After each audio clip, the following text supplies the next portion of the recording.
आजकल बहुत गड़बड़ हो गई है। लोग बहुत बड़ी बड़ी डिग्रियां लेकर भी जीना नहीं सीख रहे हैं। ठीक बात है या नहीं?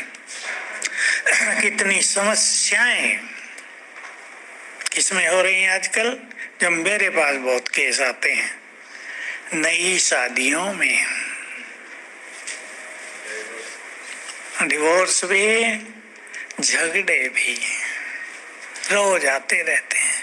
और जो ज्ञान लेके छोड़ के शादी करते हैं, उनकी तो प्रभु जी अच्छी खिंचाई कर रहे हैं, ये दिख रहा है। आज ही एक का था, लड़की शादी हुई, भाई की उसके शादी हुई, अब वो ज्ञान में था। अब लड़की के घर वालों ने दहेज का, मारपीट का सब केस कर दिए। जो बहनों को अधिकार दिए हैं सरकार ने, उसका अच्छा फायदा उठा रहे हैं, लेकिन अशांति कितनी होती है। तो हमें अपने को बदलना है। अब पहला चिंतन सभी करेंगे, मुझे अपने में क्या बदलाव लाना है। कह तो सब देते हैं खुद को बदलो, लेकिन क्या? बहुत प्रैक्टिकल में। मेरा बोलना बुरा है, चिंतन करेंगे।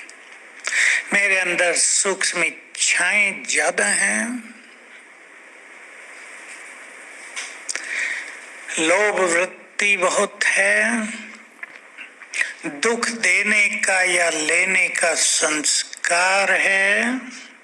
देने के साथ लेना भी बड़ा खतरनाक होता है, छोटी छोटी बातों में दुखी हो जाते हैं। क्रोध है, पांचों विकार तो हैं ही, मोह ज्यादा है। लेकिन हमें ध्यान देना है जिससे हमारा जीवन बहुत सुंदर बनता है। अहम कितना है, ईगो, अभिमान, और उसका हिस्सा सूक्ष्म स्वरूप है मैंपन। कहीं ऐसा तो नहीं हम ईर्ष्या में रहने लगे हैं, कहीं ऐसा तो नहीं कि संगम युग के ये सुनहरे दिन पर चिंतन में बीतने लगे हैं। सोचें सभी, आए थे क्या करने, होने क्या लगा। सोचना है। जब बहुत लोग प्रश्न करते हैं, जब आए थे बहुत उमंग, बहुत नशा, अब खत्म हो गया है। खत्म होने के यही कारण है। आए थे अपने को देखने, देखने लगे दूसरों को। आए थे अपने को बदलने लगे, इच्छा रखने के लिए ये बदले, ये बदले, यज्ञ में ये बदले, हमारी दीदी बदले, बड़े लोग बदले, खेल बिगड़ गया, खुशी चली जाती है। तो पहले तो हमें निश्चित करना है, ध्यान से सुन लेंगे सभी, मुझे संगम युग पर अगले 10 सालों में क्या क्या करना है। और जो बहुत अच्छे पुरुषार्थी हैं, कौन कौन है बहुत अच्छे? चलो ठीक है, बस थोड़े ही चाहिए, ज्यादा नहीं। धीरे धीरे हाथ उठाया, ऐसे ऐसे करके फिर ऊपर गया।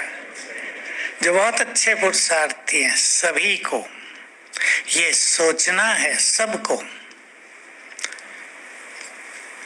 आने वाले समय में मैं, लिख लो बिल्कुल, रोज पढ़ लेना, मैं क्या पार्ट बजाना चाहती हूँ, बजाना चाहता हूँ आने वाले समय में। क्योंकि आने वाला समय कुछ और है, खतरनाक तो है ही, पर जय जयकार का भी है, साक्षात्कार का भी है। बाबा ने सब बातें कही थी।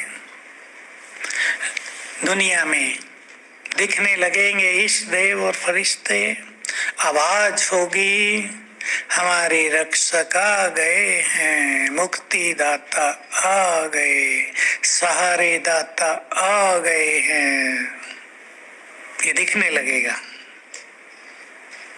तो एक वो पार्ट है, उसमें भी दो हिस्से हैं, साक्षात्कार करेंगे और कुछ आत्माएं कराएंगी। मुझे क्या पार्ट प्ले करना है, हर एक को अपना पार्ट खुद बनाना है। ये नहीं ड्रामा में जो होगा वो ड्रामा को एक तरफ कर दो। ड्रामा के क्रिएटर हम हैं। बोलो, ड्रामा के क्रिएटर, अपने भाग्य के निर्माता भी। ये नहीं ड्रामा में हमारा होगा तो हो जाएगा, ये तो उनके संकल्प होते हैं जो कुछ नहीं करना चाहते। सीधी सी बात, जो करना चाहते हैं तो ये कहते हैं हम बनाएंगे। तो हम साक्षात्कार कराने वाले बन जाए। कौन कराएंगे? हम में से कौन? नहीं, क्वालिटी क्या होगी? मुरलियों में सब आ रहा है, साकार मुरलियों में आ रहा है। साकार मुरलियों में कुछ बातें बहुत ही गहरी आ रही हैं। मैं भी सोचता हूँ, हमने तो कम से कम 7-8 बार सुन लिए, सब मुरलियां रिपीट हो गई, फिर भी अब उनमें से कुछ गहरी बातें पकड़ में आ जाती हैं। साक्षात्कार वही कराएंगे जो संपूर्ण पावन बन जाएंगे। ये साकार मुरली का एक ही लाइन है बस। अब सबको इस स्थिति की ओर आगे चलना है। अब मैं सब बातें आपको थोड़े में कह देता हूँ। काम वासना को बदलना है शुभ इच्छाओं में, शुभ कामना